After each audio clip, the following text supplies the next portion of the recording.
Assalamu alaikum, how you doing, guys? I remember some time ago I went to Chicago. I had a sit down with Eddie from the Dean Show, and we spoke about this guy who he told me about. I didn't know who he was. His name was I'm looking at his name now. It's Nas Daily, and we've done a video which, alhamdulillah, is getting some good numbers now on the Dean Show, etc. Which if you haven't seen, you can go and see with this guy Nas Daily. Now the point is, he's actually replied to my video.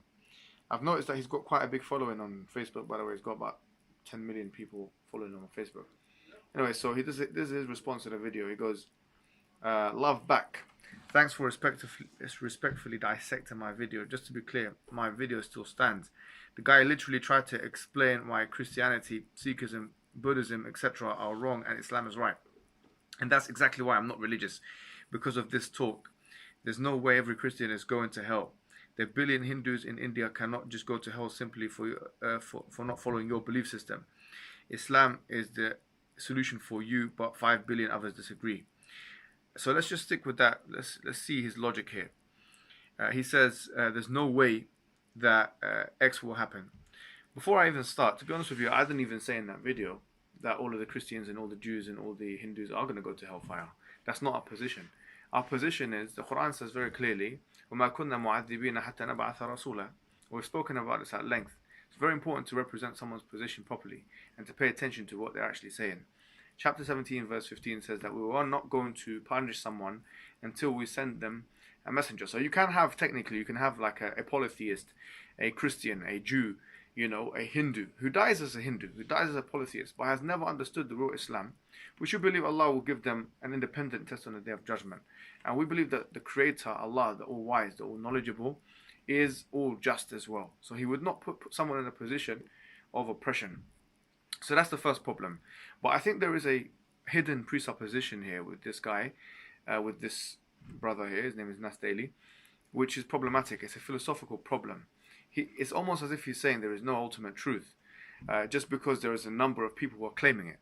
And that's a false premise, Dogma cannot be untrue just because of its... Yeah, sorry. Dogma can't... My phone was ringing.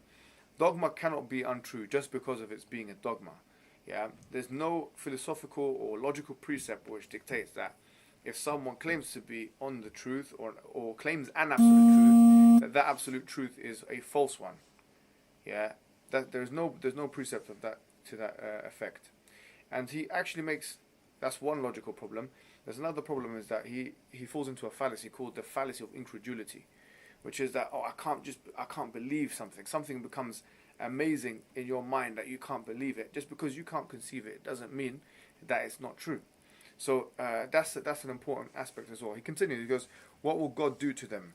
I read my religion carefully I read my religion carefully for 20 years, and I can tell you point blank that 5 billion people are non-believers and therefore are going to hell."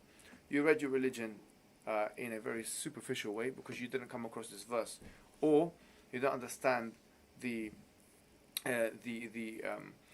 justice system as it relates to the metaphysical Islamic afterlife domain, if you like, that is understood by the Muslims.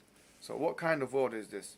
I never started my own religion. That was just a figure of speech. Just to clarify, what I'm doing though, now more than ever, is losing this righteous mentality. Righteous mentality, he says. Look, man, I mean, what is the word religion? There's an interesting discussion on what the word religion actually means. If you look into the dictionary, vernacularly, in the Oxford Dictionary, the word religion has very specific connotations which relates to either kind of looking at a divine creator of all things, etc., and all ritualistic practices that accompany it. But if you have a multidisciplinary study of what religion is, you can define many things as religion. The word deen in Arabic is more comprehensive than the word religion in English, because it just means way of life. So I would say you do have a deen. Yeah, you have your own practices that you do. It could be that you take yourself, your desires, your own sense of moral reasoning as the ultimate barometer for all truth. It could be that you take societal expectations or post-colonial Western infrastructures, ideologies, etc., as a way of assessing what's true and false. These are all possibilities.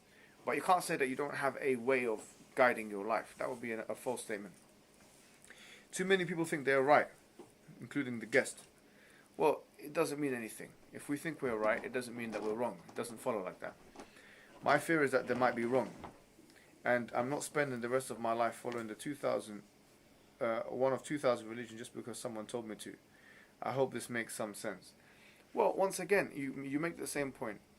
There are 2,000 theories, possibly, or more, scientific theories, which relate to cosmological reality. There might be 2,000 false theories, or 1,999 false theories, and one right one. Once again, the premise is a faulty one. You need to, this is my advice to you, Nas Daily, you need to think about how you make your intellectual case, because right now you're not making a good one. I'll be completely honest with you.